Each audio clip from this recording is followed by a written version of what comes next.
Bonjour les amis, j'espère que vous allez bien. Moi, c'est One Réflexion.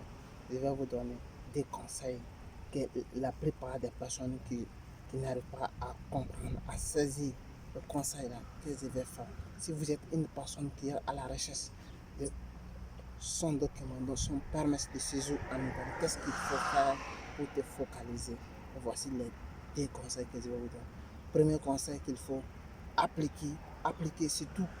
Premier conseil, avoir confiance en soi.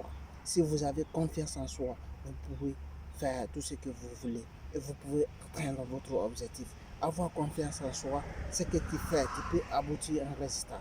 Avoir confiance en soi, tu peux comprendre les choses. Avoir confiance en soi, tu peux t'exprimer en grande quantité et en bonne quantité. Avoir confiance en soi, c'est le meilleur des choses. Mais si vous êtes une personne qui n'a pas confiance en soi et qui a toujours peur, c'est pas facile parce que cette vidéo n'est pas faite pour vous. Parce que c'est risquant que vous ne pouvez pas avoir votre document parce que vous n'avez pas confiance en soi. Si vous n'avez pas confiance en soi, vous ne pouvez pas vous exprimer devant quelqu'un. Et si vous ne pouvez pas vous exprimer devant quelqu'un, c'est rare que vous puissiez avoir votre document parce qu'on va vous interviewer, on va vous demander. Mais pour éliminer tout ça, il faut te focaliser. Dis-toi que tu as confiance en soi.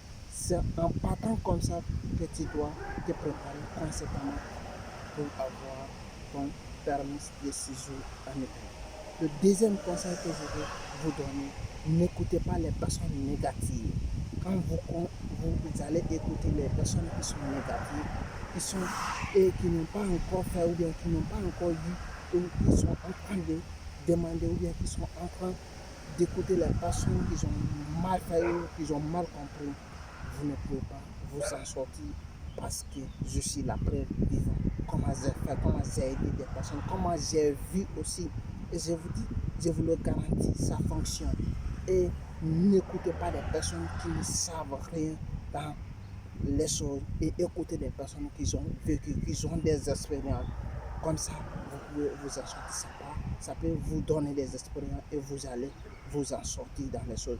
Mais si vous êtes une personne qui écoute tout le monde, même si Paul va parler, Pierre va parler, vous allez écouter, même ils ne connaissent pas ce qu'ils sont en train de dire et ils ne savent pas ce qu'ils sont en train de dire, vous allez vous tomber dans les nuages, vous allez vous tomber dans la mer parce qu'ils ne vont pas vous donner des pensées qui sont réelles, qui sont essentielles.